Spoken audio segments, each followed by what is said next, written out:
Saya ada beberapa pertanyaan di sini dari Pak Teddy Pradinyana. Nah, pertanyaannya, apakah dalam menerapkan value investing kita mengenal cut loss? Jawabannya adalah iya. Jadi kita akan melakukan cut loss apabila analisa kita sebelumnya itu salah. Maksudnya salah itu ternyata setelah kita analisa fundamental ulang, ada berita baru atau ada semacam fakta baru yang kita mungkin miss. Nah itu dan ternyata fundamental itu memburuk karena satu dan lain hal, kita bisa lakukan cut loss pada investasi kita. Opsi kedua untuk melakukan cut loss adalah ketika kita ketemu opportunity yang lebih baru.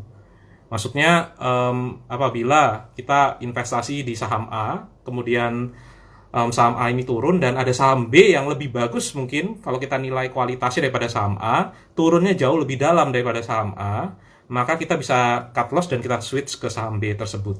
Selama memang dipastikan fundamentalnya lebih bagus dan juga valuasinya lebih murah. Oke, ada yang mau komen lagi mungkin? Suara saya masih kedengeran ya? Ada yang mau komen lagi? Ada yang mau tanya, komen, ngajak join?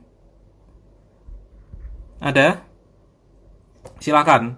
Kalau ada yang mau bertanya, komen, ngajak join di live ini silakan. Pertanyaan selanjutnya dari Kamila Asahra, tertarik investasi di cryptocurrency. Kalau saya sendiri tidak tertarik karena investasi di cryptocurrency itu pun kalau seandainya memang ini debatable juga ya, cryptocurrency itu investasi atau trading atau spekulasi. Tapi kalau seandainya memang itu dianggap sebagai investasi, saya tetap tidak tertarik karena tidak menghasilkan cash flow apa-apa kalau untuk cryptocurrency, dan bukan investasi produktif juga. Maksudnya cash flow itu tidak menghasilkan dividen, tidak menghasilkan bunga. Satu-satunya cara agar kita bisa profit dari cryptocurrency adalah ketika harganya itu naik. Dan ketika harganya naik, kita juga tidak tahu apa yang bisa membuat harga tersebut naik. Jadi agak susah untuk kita investasi di investasi yang tidak menghasilkan cryptocurrency dan hanya bergantung kepada kenaikan nilai gitu. Jadi saya tidak terlalu suka investasi di cryptocurrency. Ya, betul katanya Pak Tri Harjono, cryptocurrency tidak ada fundamental. Oke, ada pertanyaan lain? Oh ya, mungkin supaya tidak salah paham, jadi peraturan dari pertanyaannya adalah satu, saya tidak akan menjawab pertanyaan yang terkait dengan kapan harus buy saham, kapan harus jual saham, kapan harus hold saham. Karena itu bukan tujuan dari sharing saya di channel investasi. Kalau menurut saya itu harus diserahkan kepada investor ya. Saya cuma menjelaskan saja strategi pemilihan saham saya itu seperti apa. Saya memakai value investing. Dan sebenarnya sobat investor perlu pikirkan juga ya, seperti yang video yang saya share pada hari ini, kenapa sih kita harus investasi di saham? Itu apabila kita ingin merasa kita bisa memilih saham yang lebih baik pengembaliannya, returnnya daripada IHSG atau reksadana indeks. Nah, itu tujuan kita untuk membeli saham. Apabila seandainya kita tidak yakin kita membeli saham akan mengalahkan indeks, ya kenapa kok kita tidak beli reksadana indeks saja yang lebih simple dan mungkin tidak perlu kita harus analisa yang terlalu ribet. Itu kalau dari saya. Dan investasi saham sendiri itu juga harus mempertimbangkan dua hal ya, ada kualitas dan juga ada valuasi. Kualitas itu ya dari laporan keuangan secara kuantitatif, secara angka-angka rasio, dan kualitatif juga. Jadi untuk kualitatif saya sarankan sobat investor baca buku ini ya, buku The Little Book That Builds Wealth karangan Pat Dorsey. Dia menceritakan mengenai mengenai moat atau kekuatan kompetitif, misalnya berupa brand dan seterusnya. Dan untuk valuasi, sobat investor juga bisa baca buku punyanya Aswad Damodaran. Sebenarnya bukan buku yang ini buku Aswad Damodaran juga, tapi bukan buku yang ini, tapi tentang valuation, juga ada di channel YouTube-nya. Oke, saya akan coba lihat lagi.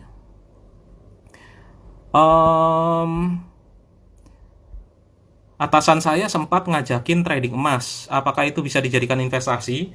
Nah, ini pertanyaan emas ini memang pertanyaan yang bisa memancing kontroversi ya. Ada beberapa yang mengatakan bahwa emas itu adalah investasi yang terbaik pada saat ini. Nah, tapi kalau saya sendiri, saya tidak mengatakan bahwa ya, investasi di emas itu salah. Cuman balik lagi, investasi yang saya suka itu adalah investasi yang menghasilkan cash flow. Cash flow itu berarti dia akan memberikan cash kepada kita, bisa berupa dividen, bisa berupa bunga, bisa berupa kalau properti berarti sewa properti, dan juga yang lainnya. Nah, sebenarnya reksadana itu kelihatannya tidak memberikan cash flow kepada kita, tapi menurut saya itu adalah salah.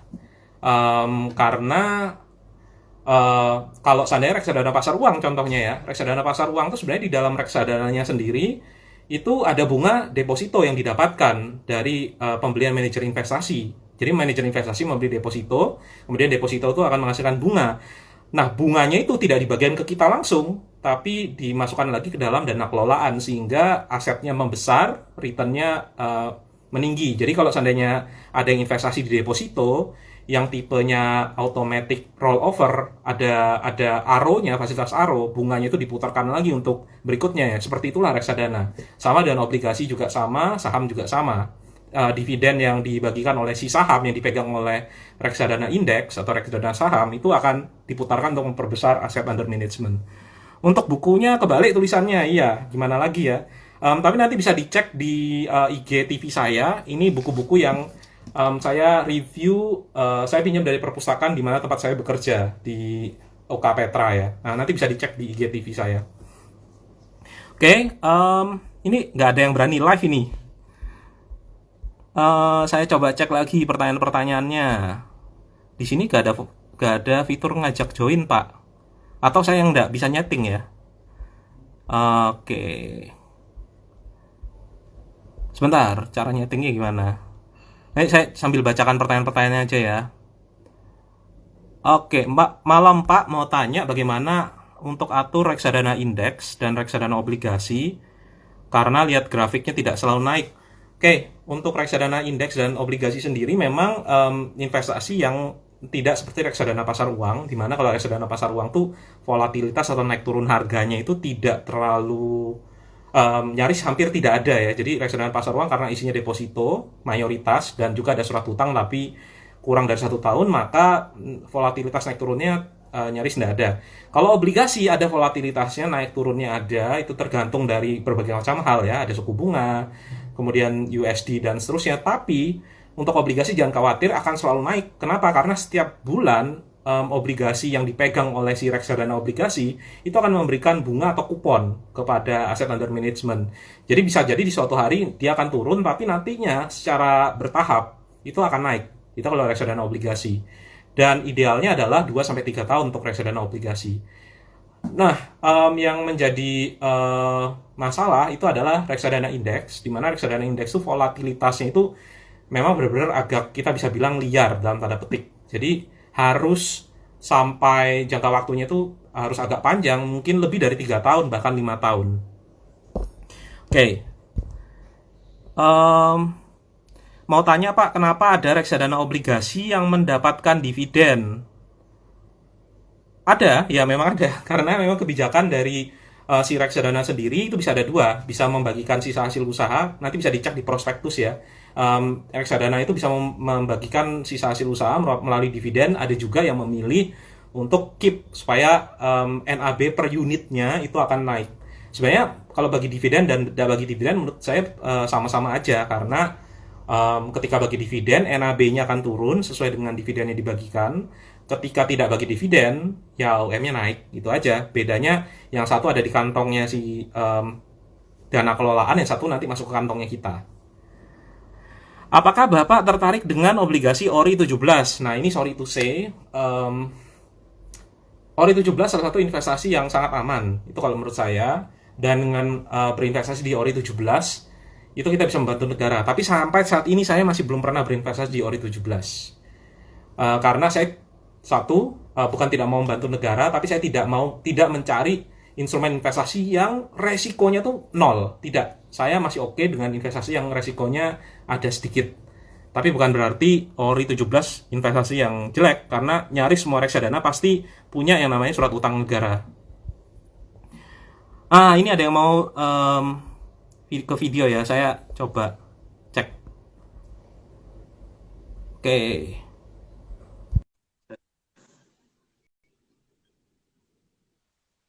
So, decline. Salah pencet mungkin. Ya. Eh, lanjut ya. Kita akan coba mengundi lagi 3 pemenang berikutnya. Oke. Kita akan cek di sini. Kita akan pakai yang ke-14. Copy link address, terus saya masukkan ke dalam sini. Kemudian saya get YouTube comment dulu. Terus kemudian saya start. Siapa pemenangnya? Kita coba cek. Saya sambil lihat-lihat pertanyaannya. Michael Siregar, selamat buat Pak Michael Siregar. Lanjut lagi yang berikutnya. Ini pemenang ke-5 ya.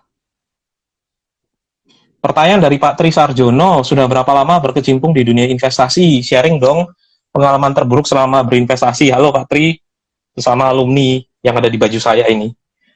Saya sudah investasi sejak tahun 2013. Rasanya pada saat saya sama Pak Tri lagi kuliah sama-sama ya, kayaknya pada saat itu ya, di NTUST. Pengalaman terburuk adalah, saya ingat saya invest di MPMX, harga rata-ratanya itu 1.000, sempat pada tahun 2015 atau 2014 MPMX itu turun ke 400 kalau tidak salah ya, minus 60%. Di mana pada saat itu saya sudah melakukan banyak sekali analisa ya, tapi mungkin saya terlalu naif juga. Banyak beberapa analisa yang saya buku-buku yang saya telan mentah-mentah dan ada unsur psikologis yang mungkin masih belum terlalu jago untuk menghandle-nya ya. Nah, itu yang menyebabkan turun lumayan banyak sampai sekitar 60%. Dan untungnya pada saat itu saya tidak cut loss. MPMX itu saya tahan sampai 2018, di mana naik sampai ke 800, turun 20%, dan sebelum pilkada, di mana Pak Sandiaga Uno adalah salah satu pemegang sahamnya di MPMX. Pada saat itu saya mungkin merasa kalau politiknya bisa membawa gejolak lagi untuk saham MPMX, apalagi ketika Pak Sandiaga Uno kalah. Dan akhirnya saya jual. Ternyata MPMX sempat naik sampai 1.000 lebih ya, 1.000 berapa, dan sempat bagi dividen sampai 500. Ini pemenang ketiga, pemenang ke-6, kita akan coba cek lagi. Itu sebenarnya Pak Tri, kalau pengalaman terburuk tidak ada yang lebih buruk dari itu kayaknya ya. Kalau di reksadana indeks ya turun wajar, turun 15%, sekarang sudah hampir balik lagi, dan mungkin malah naik ya. Di bibit saya sempat naik reksadananya. Kemudian untuk saham, ya itu, MPMX, kemudian Lipo Cikarang juga sempat turun banyak, dan seterusnya. Oke, selamat buat sampai 6 pemenang ya. Lanjut. Oke, pertanyaan dari Dewang Gaviki. Sebagai orang teknik sipil, apakah Bapak punya investasi di properti, Pak? Kalau ada bisa dibahas, Pak. Mungkin. Nah, saya nggak punya investasi di properti. Semoga suatu saat nanti, kalau saya memang benar-benar menguasai, saya akan invest di properti. Kemudian lagi ini dari Pak Johannes, dari 3 bank BUMN besar, Bapak pilih mana yang punya fundamental bagus, cukup bagus, dan sangat bagus? Kalau investasi berarti kan trade-off antara quality dan valuation. Jadi ada saham-saham yang sangat bagus, ya bisa ditebak sendiri ya, saham-saham itu yang dihargai mahal itu. Ada saham yang bagus dan cukup bagus. Tergantung semua ke sobat investor lebih mementingkan di quality-nya atau di valuation-nya. Kalau sahamnya bank yang sangat bagus tadi, tentu valuation-nya tidak akan semurah, atau bahkan pada saat ini mungkin di atas fair price-nya. Sedangkan untuk yang saham yang urut nomor 2 tadi, ranking kedua tadi, itu ya sama juga, urutannya mungkin nomor 2, tapi valuasinya juga lebih mahal, tapi tidak semahal yang saham yang pertama, dan seterusnya. Tinggal dipilih aja, mau yang cari yang diskonnya tinggi, atau yang kualitasnya tinggi. Sama kayak kita mau beli barang ke department store, kita mau cari yang lebih berkualitas, tapi sedikit lebih mahal, tapi lebih mahal pun masih ada diskon ya, istilahnya.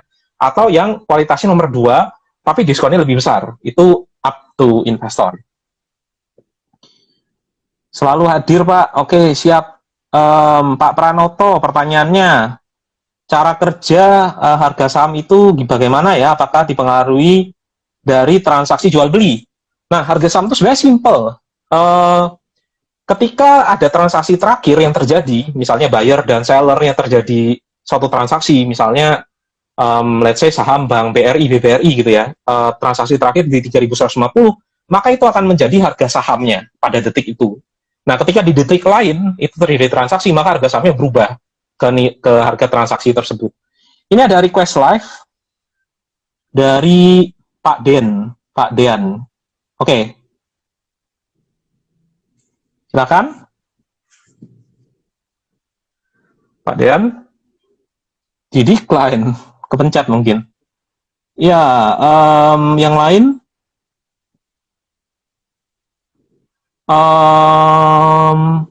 bagaimana pendapat Bapak terkait dividen for living? Dividen for living itu hanya bisa kita lakukan apabila dividennya itu total dividen dalam 1 tahun itu lebih besar daripada pengeluaran kita. Sebenarnya rumusnya nggak susah ya. Misalnya saya pakai kalkulator, nggak tahu bisa nggak ya di sini ya. Coba sih, saya pakai Google. Coba kalkulator. Tutup.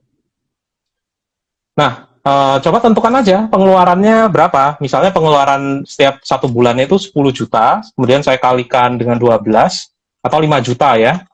5 juta saya kalikan 12, kelihatan enggak ya ini ya? Bentar.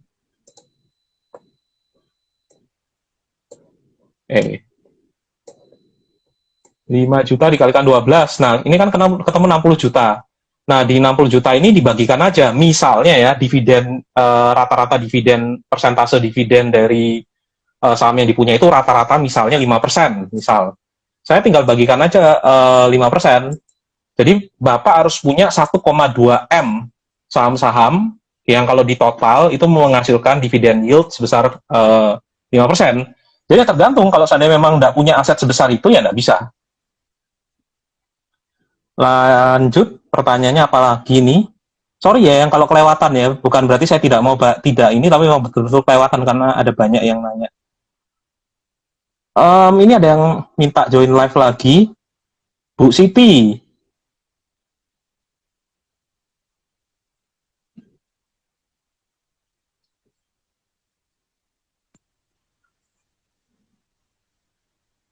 Bu Siti, nyambungkah ini?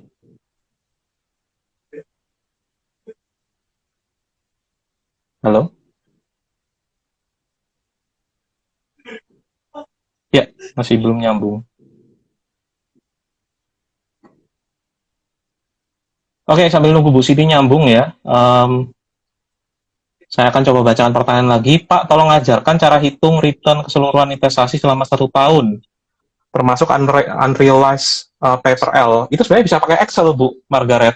Jadi, Bu Margaret nanti tinggal masukkan saja aset investasi yang, misalnya Ibu invest 100 juta di saham, kemudian di akhir tahun, itu berapa aset investasi tersebut. Kalau seandainya 90 juta, ya berarti minus 10%. Bu Siti kelihatannya koneksinya ya, saya close dulu. Oke, ada yang mau live? Silakan loh. Di webinar kan sering banyak yang nanya. Oke, apakah di era new normal ini Bapak masuk lagi ke peer-to-peer lending, bukan pending Pak Paulus? Peer-to-peer lending. Ya, peer-to-peer pending ya, karena enggak invest lagi di sana. Kalau saya sih cenderung Pak menghindari terlebih dahulu, karena ada beberapa peer-to-peer lending yang saya invest itu mungkin ada hampir separuhnya yang saya invest. Saya ada invest di 5, tapi 3-nya itu sekarang lagi dalam porsi restrukturisasi dan banyak telat bayarnya. Nah, kita pakai logik aja, kalau seandainya kondisi sekarang ini, peer-to-peer lending kan banyak sasarannya ke UKM dan perusahaan-perusahaan yang kecil. Kalau seandainya kondisi seperti ini, otomatis UKM kan sedang susah, ya kan? Saya mencoba untuk mengeneralisir ya, tapi mungkin ada peer-to-peer lending lain yang bisa sukses untuk punya teknik untuk mitigasi resiko ya.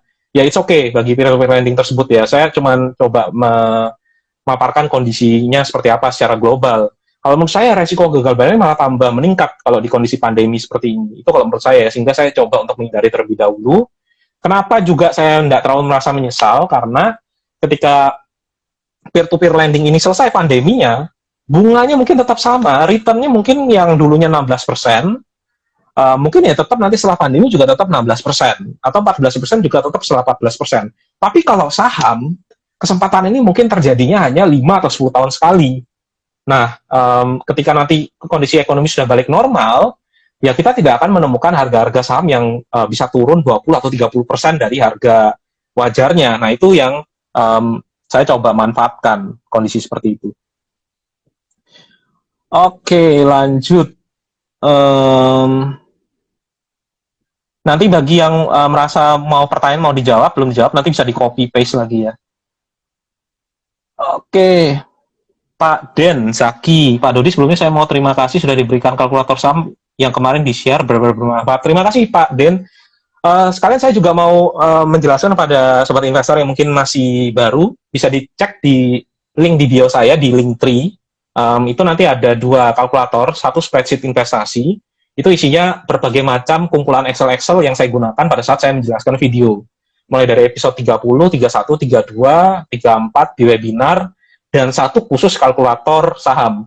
Dan masih sampai sekarang masih banyak yang minta akses ke Google spreadsheet saya. Menurut saya mungkin sobat investor yang minta akses itu masih baru di Google Sheet, karena di Google Spreadsheet kita bisa tinggal tekan file kemudian download as Excel, itu nanti bisa didapatkan.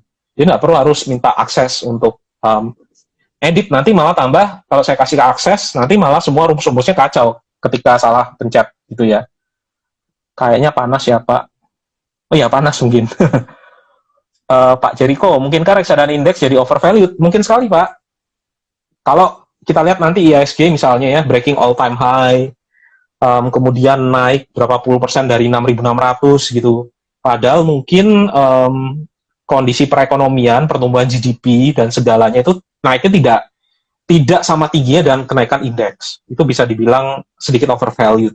Tapi kalau bagi saya, reksadana indeks itu kita jangan terlalu ambil pusing. Kita tidak harus ngitung seperti saham, kita harus ngitung valuasinya, relative valuation, intrinsic valuation. Ya, kalau kita mau ngitung seperti itu di reksadana ini bisa-bisa aja, karena kan kita punya komposisinya 30 saham itu apa aja, kita juga punya bobotnya, kita tinggal masukkan harga wajarnya berapa, dan nanti kita ketemu nilai wajar dari indeks itu berapa.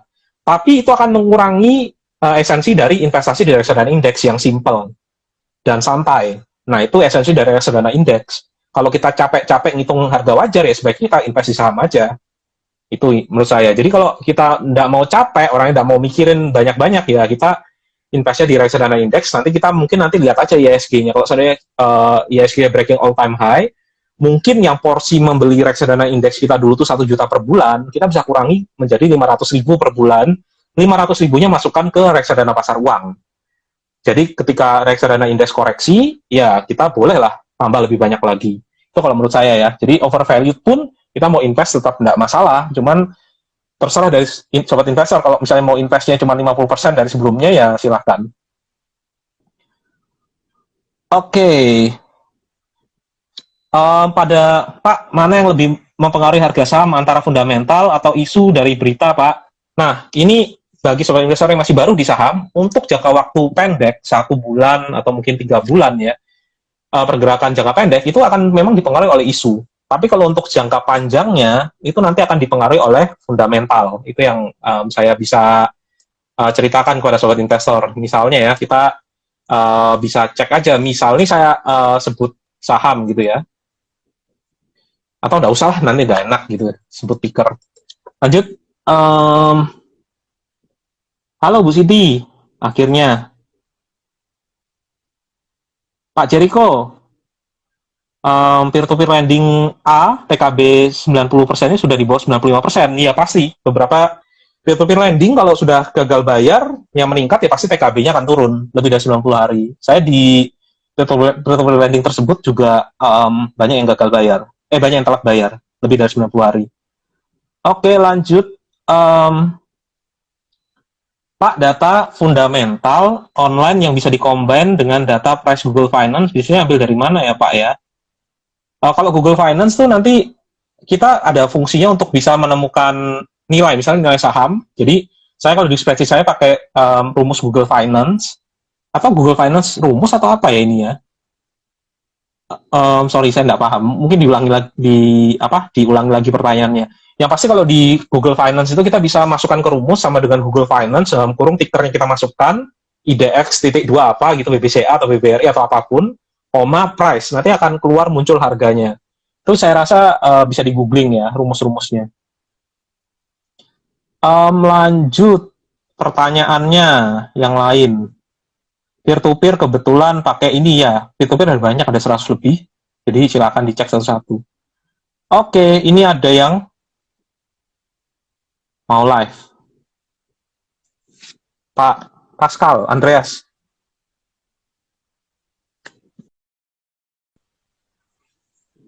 Oh, live. Oke, mungkin kepencet. Kemudian siapa lagi? Ada yang ngajak untuk live. Pak pencet semua ya, jangan-jangan semua ini ya.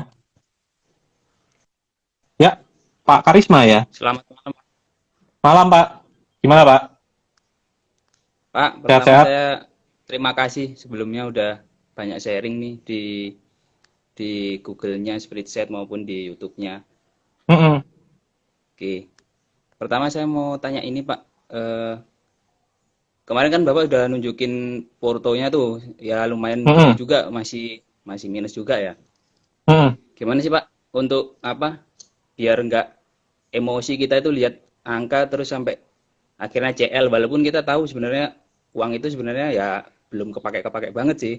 Gimana sih biar nggak emosi untuk CL, jadi oh ya udah, maksudnya kita bisa mikir angka minus itu ya cuma sekedar angka aja. Jadi trik Bapak itu Oke. gimana sih biar untuk kontrol emosinya. Kemudian yang kedua itu, sementara ini saya untuk manajemen cash itu masukin ke RDPU dulu, kemudian kan Mm-mm. nyari yang pencairannya T+1 nih, Pak. Biar Iya, nanti pas beli kan T+2-nya bisa ketutup pakai RDPU. iya.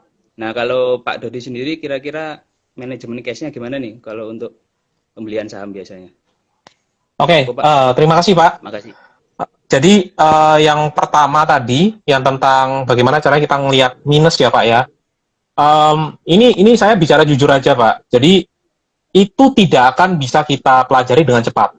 Jadi seperti yang Bapak alami, itu saya alami di bahkan 3 tahun pertama.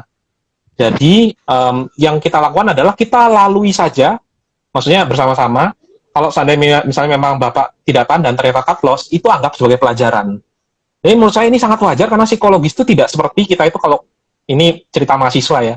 Kuliah, kemudian UTS atau UAS terus belajarnya Hamin satu kan banyak mahasiswa yang kayak gitu.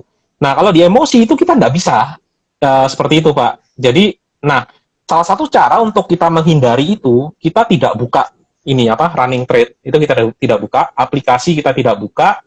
Ketika Bapak melihat kalau sahamnya itu minus, pastikan dulu sahamnya itu apa. Kalau saham yang Bapak beli itu adalah saham-saham blue chip, kemudian Bapak tahu kalau seandainya perusahaan tersebut bagus, nah itu lebih kuat.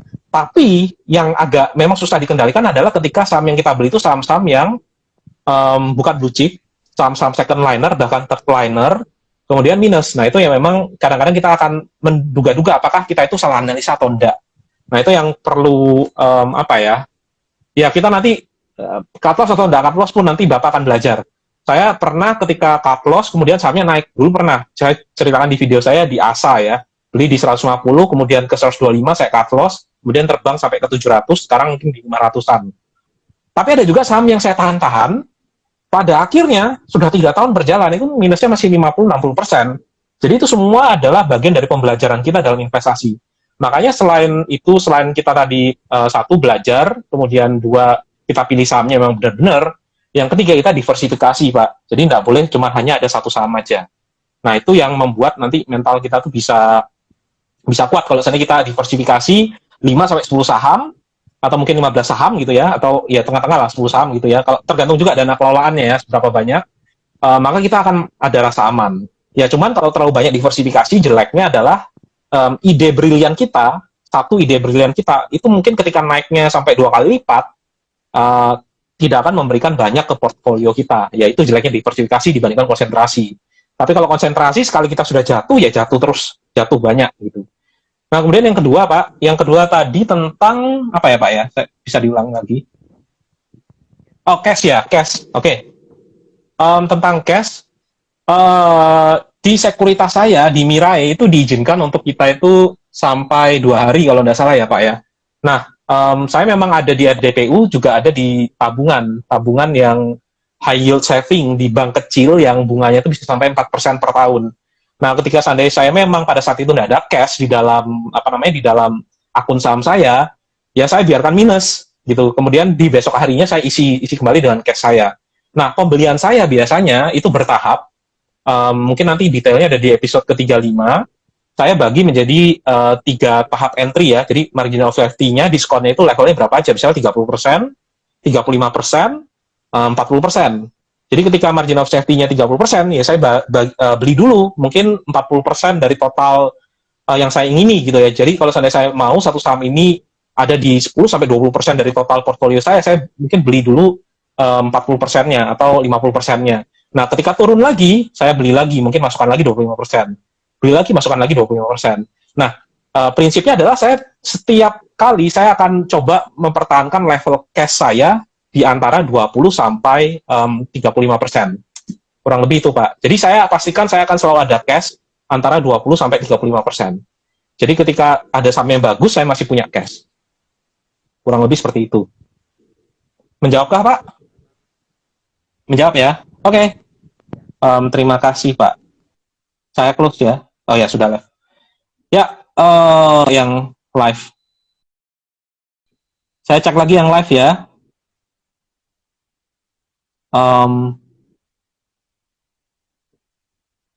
Pak Den, Zaki, nggak kepecat kan, Pak? Kayak tadi. Oke. Halo, Bergabung. malam Pak Dodi. Malam. Wah, Pak, jangan di jalan, Pak. Enggak, saya lagi di Iya, parkir, Pak. Karena Pak Dodi live, saya Oke. sengaja minggir dulu, Pak. Ya, Pak Dodi, sebelumnya saya terima kasih, Pak. Udah di-share Iya. yang kalkulator itu, Pak. Benar-benar bermanfaat ya, Pak ya. Saya juga lagi belajar tentang value investing ya. Nah, di value investing ini kan kita mencoba mencari nilai wajar saham, dan kemudian kita beli saham di mana harga saham itu di bawah nilai wajarnya ya, Pak. Nah, tapi kan di situ dalam mencari nilai wajar di sheet yang Bapak share itu kan Bapak menggunakan 2 komponen ya, Pak ya. Ada intrinsic valuation sama relative valuation ya. Kenapa saya mau nanya itu, kenapa Bapak masukkan itu Pak, relative valuation? Kan relative valuation itu kan cuma cerminan harga dari 5 tahun ke depan, 10 tahun ke depan. Kalau misalnya kita mau cari nilai sesungguhnya dari perusahaan kan seharusnya cuma pakai intrinsic valuation aja cukup, Pak. Apakah kayak gitu bisa ya, Pak? Iya. Itu aja sih, Pak. Oke, terima kasih Pak. Pertanyaannya bagus. Nah, kalau intrinsic valuation itu adalah memang yang sesungguhnya berdasarkan proyeksi kita cash flow ke depan ya Pak ya. Di 10 tahun, kemudian nanti setelah 10 tahun kita proyeksikan lagi sampai tahun tertentu. Kenapa kita tidak pakai itu saja? Karena terkadang market itu bisa menilai suatu saham itu lebih tinggi dari kenyataannya. Saya ambil contoh aja Unilever. Unilever tuh bedanya tuh jauh sekali antara relative valuation dan intrinsic valuation. Nah, padahal saya sudah masukkan asumsi yang sudah cukup tinggi ya. Kayak misalnya Unilever saya masukkan growth-nya 9%, kemudian setelah 10 tahun saya masukkan growth-nya itu mungkin 3%. Dan discount rate-nya saya sudah kecil-kecilkan. Tapi tetap saja tidak bisa setinggi harga yang dari relative valuation. Nah, relative valuation itu memang ya harga yang pasar itu merasa kalau Unilever itu mungkin perusahaan yang layak dihargai tinggi. Jadi kita tidak boleh juga terlalu kalau saya bilang dulu tuh mungkin saya orangnya yang tidak humble gitu. Maksudnya pasar mau nilai kayak gini, ya saya tidak peduli. Saya punya analisa saya seperti ini gitu misalnya ya. Nah itu kita juga tidak boleh kayak gitu. Jadi kita tidak bisa bilang Unilever kalau tidak turun sampai price earning-nya 15 maka saya tidak akan beli. Ya kita tidak bisa juga bilang kayak gitu. Mungkin sampai selamanya Unilever tidak akan pernah turun sampai ke price earning 15. Nah, itu yang makanya saya coba kombinasikan antara relatif dan intrinsik. Jadi intrinsik itu based on proyeksi kita, di mana proyeksi kita juga bisa salah. Relatif itu berdasarkan dari kalau misalnya kita anggaplah itu kayak kita lihat properti ya, di jalan, kalau di Surabaya itu ada jalan Kertajaya Indah namanya, itu harga rata-rata tanahnya per meter persegi bisa sampai 40 juta per meter persegi. Tapi kalau di daerah Manyar itu mungkin sekitar cuma 10 juta per meter persegi. Padahal tanahnya sama, petaknya juga mungkin luasannya sama, tapi kenapa kok tanah itu dihargai lebih mahal? yaitu biarlah mekanisme pasar. Nah, itu kita juga nggak bisa ignore ya, kita nggak bisa ignore. Jadi saya mencoba untuk menyatukan menjadi dua dari dua Ya. valuasi tersebut. Oke. Kurang lebih Ya sih, begitu, Pak. betul. Tapi Ya sih betul tapi juga. boleh juga, Pak, kalau misalnya Bapak misalnya emang mau hanya memakai intrinsic valuation saja, berarti yang benar pure Ya. hanya mencari yang kalau sampai diskon aja, kalau nggak diskon ya nggak beli ya nggak masalah juga, Pak. Ya. Soalnya Seperti juga itu. saya kan saya pakai itu juga Pak, pakai kalkulator Bapak. Saya juga udah testing beberapa saham dan ada Mm-mm. contoh kasus itu yang benar-benar intrinsic valuation itu lebih tinggi dibanding Uh-uh. harga pasarnya walaupun 10 tahun ke belakangnya. Oke, saya agak bingung di situ Pak, kenapa ini beda Oh, banget ini intrinsic kebalik malah ya, Pak valuation-nya. ya. Iya, ada saham Uh-uh. saya sebut aja Pak Adira Pak, Mm. saya cek itu. Itu Mm-mm. benar-benar intrinsic valuation itu di angka saya cek 24.000, sedangkan di 10 tahun ke Uh-uh. belakang itu harganya di tradingnya itu kurang dari 10.000. Makanya Oke. saya kok gini ya, apakah emang Bingung market ya. menjudge gitu terlalu rendah gitu Pak? Saya ragu Ya. di situ Pak. Bapak bisa coba apa ya istilahnya di tuning. Tuning itu kayak di setting-setting. Bisa jadi Adira ADMF itu ya Adira ya. Itu kan pembiayaan kan, Pak. Pembiayaan itu kan motor sama mobil. Itu Ya. pasti tidak akan resikonya pasti tidak akan sebaik kalau bank besar. Jadi mungkin discount rate-nya Bapak perlu tinggikan. Misalnya ketemunya discount rate-nya mirip kayak Bank BRI. Ya kita nggak bisa bilang kalau Adira tuh sama resikonya, sama keamanannya dengan kita invest di BRI. Nah, maka apa namanya, ininya Bapak perlu naikkan di discount rate-nya. Jadi untuk saham-saham yang market kapitalisasinya itu tidak terlalu besar dan seterusnya, meskipun betanya nanti keluarnya itu sama dengan Bank BRI, ya Bapak bisa adjust sendiri, Bapak naikkan.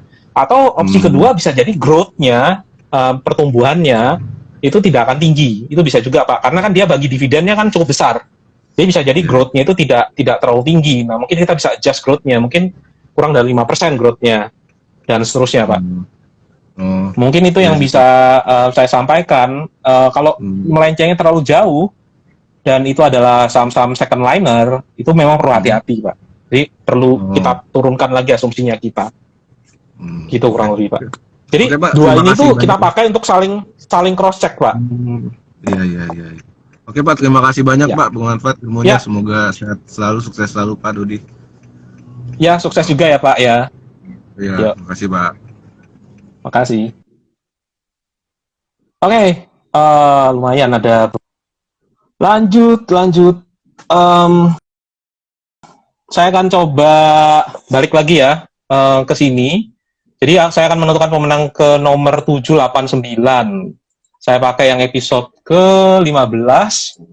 Kemudian balik lagi ke sini. Saya akan kopikan. Kemudian get YouTube comment. Saya start. Siapakah pemenangnya? Kita bisa lihat. Pertanyaannya lumayan juga ya dari sobat investor ya. Dunia lucu. Selamat Pak, Dunia lucu. Pick another winner. Start. Halo Pak Dodi, halo. Pak Irfan, selamat buat Pak Irfan. Topik lagi. Ini rencananya mau lanjut lagi atau enggak ya, 1 jam ya. Pak Mantika Syahid, selamat Pak Mantika. Ya, kalau seandainya mau lanjut lagi silahkan chat di komen ya. Kalau seandainya sudah habis 1 jam, ya kita bisa lanjutkan lagi. Ini sambil mengejar ya, saya akan coba, kita akan bicara sambil kita menentukan pemenangnya. Lanjut ini untuk menentukan pemenang ke-10, 11, dan 12. Lanjut Pak, oke, masih ada yang mau minta lanjut. Mending nabung saham blue chip atau reksadana indeks, Pak? Ini pertanyaan yang bolak-balik sering ditanyakan. Ini berarti sama dengan saham atau reksadana indeks. Nah, kalau menurut saya, kita invest di saham itu apabila kita merasa yakin saham blue chip kita itu akan kumpulan saham-saham blue chip kita itu akan mengalahkan indeks. Karena indeks itu berdasarkan market cap dan juga berdasarkan ada berapa banyak jumlah saham yang beredar atau free float. Di mana 3 saham tertinggi kalau tidak salah itu adalah BCA, BRI, dan Telkom. itu mungkin sekitar 45% sendiri kalau di reksadana indeks IDX 30. Nah, kalau kita merasa saham-saham blue chip kita, misalnya ini saya nggak saran ya, misalnya HM Sampurna atau Gudang Garam yang mungkin porsi di IDX 30 itu hanya 2%, kita merasa ini tuh akan bisa outperform dari total indeks, ya kita masukkan di saham blue chip. Tapi kalau kita tidak merasa lah, ya udahlah saya percaya aja sama indeks, saya tidak mau ambil pusing pilih saham yang mana, komposisi seperti apa, ya kita invest di reksadana indeks. Oke, selamat buat Pak Fajrin, kemudian pick another winner, lagi pemenang ke-11. Siapa, apalagi nih pertanyaannya, saya akan coba bacakan lagi ya. Pak Pranoto, oh Pak Paskalis ya tadi sempat. Mungkin kita akan bahas ini ngajak live lagi. Selamat buat Pak Edwin, live lagi, mungkin kepencet. Pak Pranoto,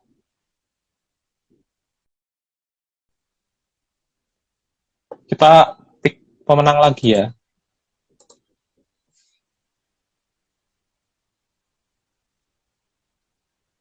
Selamat Pak Hanif, pemenang ke-10, 11, 12 ya. Pak Hanif, selamat. Oke, lanjut. Ini masih waiting Pak Pranoto ini. Lebih optimal DCA secara daily atau monthly? Karena saya sudah beberapa kali DCA di BNI IDX 30 karena minimal ordernya kecil. Wah, ini pertanyaan yang susah untuk dijawab. Mau monthly, weekly, daily, DCA. DCA itu mungkin bagi yang tidak tahu itu adalah dollar cost averaging. Kita memecah-mecah investasi kita menjadi beberapa bagian. Kalau seandainya saya bisa time travel, maka saya akan bisa berikan ke Bapak mana yang lebih efektif. Masalahnya saya tidak bisa time travel, jadi saya tidak tahu. Ya, ada lagi yang mau join? Bu Cynthia ya, saya coba add. Prospek saham tambang, saya tidak tahu saham tambang, saya tidak analisa industri pertambangan.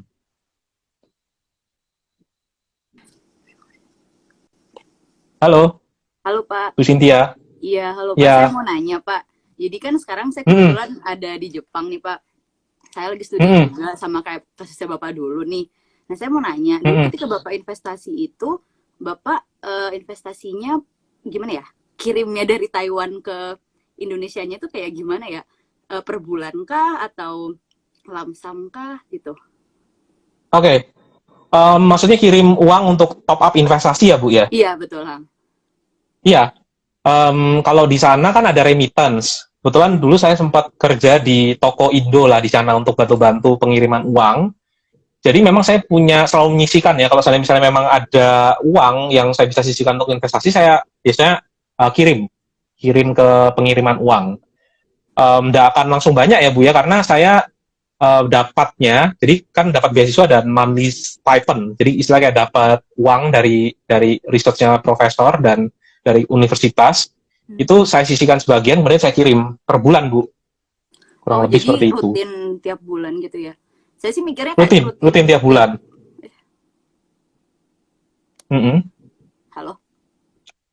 Halo, kedengeran? Saya kayak rutin tiap bulan tuh kayak apa enggak? Iya denger, apa enggak malah boros di biaya kirimnya gitu sih Pak? Nah itu Bu, saya dapat rate spesial karena saya kan kerja di remittance. Saya kerja di kirim-kirim, maksudnya saya kerja di toko Indo untuk kirim-kirim uang. Nah saya dapat rate spesial, kalau nggak salah kali kirim cuma 50 NT dollar pada saat itu, kalikan berapa ya, kurs sekarang 500 ya, mungkin sekitar 10.000 mungkin. Jadi nggak banyak gitu. Kalau yang normalnya kan sekitar 200 NT dollar. Jadi karena orang dalam dapat transfer yang murah gitu Bu. Nah kalau Ibu merasa daripada rugi, nanti bisa dihitung persentase aja Bu. Kalau seandainya dirasa fee pengirimannya itu sampai lebih dari 5%, ya saya rasa dikumpulkan dulu aja. Misalnya sebulan, 2 bulan, 3 bulan, kemudian dibandingkan dengan fee transaksinya itu tidak terlalu mahal, cuman kurang dari 5%, baru dikirim. Kalau dari saya seperti itu. Berarti sebenarnya in case kalau kita yang diaspora gini lebih baik jangan dollar cost averaging kali ya kalau ongkosnya banyak. Betul, atau dollar cost averaging-nya frekuensinya bukan per 1 bulan, tapi per 3 bulan. I see, oke. Bisa kayak gitu. Nah, atau setelah ibu ngirim 3 bulan, nanti 3 bulan tuh mungkin dimasukkan dulu ke misalnya reksadana pasar uang.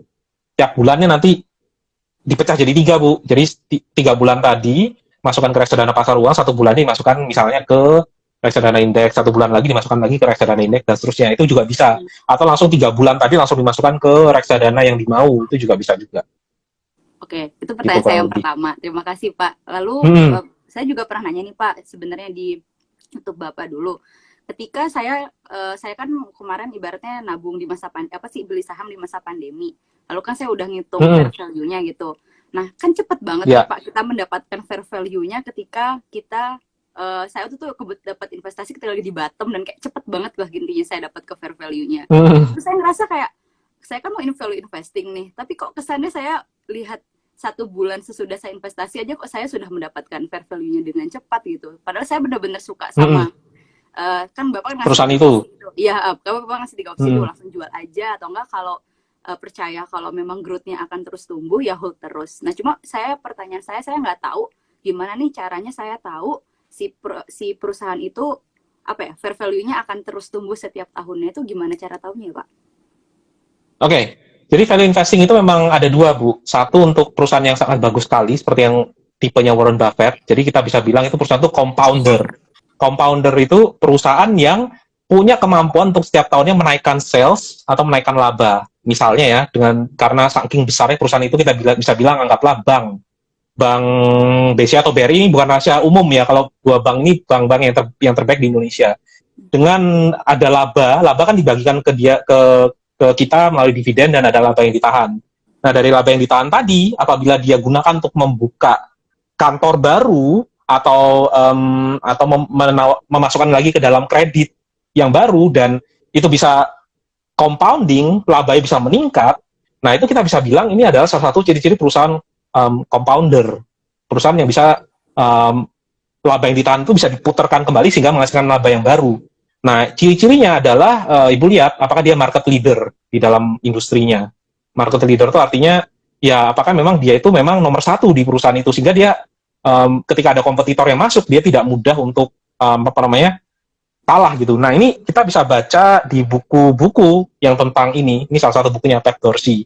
Jadi dia um, mengajarkan bahwa perusahaan yang baik itu kita tidak hanya lihat dari kuantitatifnya saja, tapi dari kualitatif. Kualitatif itu ya kekuatan brandnya seperti apa, kemudian apakah dia market leader atau enggak, dan seterusnya. Nah, kalau kita bisa memastikan itu, maka tidak masalah untuk kita itu tetap hold. Apabila di sekitar kita tidak menemukan kesempatan yang sama, persis dengan ini. Oh gitu. Jadi opsinya bisa di hold kalau perusahaannya sangat amat bagus, atau kalau kita melihat perusahaan yang sama bagus tapi diskonnya jauh lebih banyak, lebih dalam, kita bisa tuker. Itu semua variasi investor itu bisa ada puluhan bahkan ratusan. Kadang ada yang jual mungkin 10%, pindahan di sini ada yang jual separuh, ada yang tetap hold, ada yang jadikan cash gitu, nunggu lagi perusahaan yang sama itu turun lagi, itu beda-beda, Bu. Kurang lebih gitu. Kedengeran ya, Bu ya? Iya. Halo? Oh iya, tadi sempat agak putus enggak? Oke. Oke. Ya, Iya. ada Oke, lagi, Bu? terus berarti intinya kita fokus sama kualitas dan juga bandingin sama yang lain apa ada kesempatan lain gitu ya, Pak ya. Betul sekali. Terus ada lagi pertanyaan Pak yang ketiga. Kan ini kan ceritanya saya mau value investing nih. Nah, saya bingung seberapa sering sih frekuensi saya harus ngecek portofolio saya. Kita ngecek portofolio itu hanya apabila gini Bu, kalau seandainya kita sama sekali tidak ada saham yang ingin kita beli, bahkan kita nggak perlu cek sebenarnya. Karena ketika kita beli perusahaan tersebut, ya berarti kan kita biarkan saja perusahaan tersebut, ya manajemennya nanti bekerja bagi kita. Nah, ketika kita punya suatu watchlist atau suatu saham yang valuasinya itu sudah mulai turun mendekati kita, ya udah kita mungkin akan ngecek satu saham itu aja. Dan mungkin kita akan lihat portfolio kita apakah ada yang apa istilahnya ya, yang valuasinya itu sudah overvalued dan sebagainya, yang nanti kalau kita mau tuker ya saham ini yang kita tuker. Hanya sebatas itu saja. Kalau seandainya memang tidak ada ide baru dan juga harga dari suatu saham kita itu juga masih jauh dari fair value-nya, ya kita nggak perlu ngecek sebenarnya. Atau mungkin kita punya cash baru, Bu. Misalnya kita dapat cash baru lagi, terus kita masih bingung mau alokasikan kemana, ya itu mungkin kita bisa cek. Kira-kira mungkin di portfolio kita ada nggak yang masih ada diskon, kemudian kita masukkan ke sana. Oke, enggak, Gitu saya kurang pikirnya apakah setiap ada laporan kuartal keluar gitu, saya lalu kemudian harus hitung ulang lagi si nilai intrinsiknya. Oke. Gitu, pikiran saya. Nah, nilai intrinsik sendiri itu sebenarnya berdasarkan long term fundamental. Jadi dalam usaha itu kita nggak bisa ekspektasi setiap kuartal itu smooth akan selalu naik gitu. Kadang ada satu kuartal yang jelek, kadang ada satu kuartal yang bagus. Selama tidak terjadi secara signifikan atau terjadi secara signifikan tapi kita tahu apa penyebabnya dan kita yakin 1-2 tahun lagi akan kembali seperti semula, ya kita nggak terlalu harus perlu mengganti nilai valuasinya kita.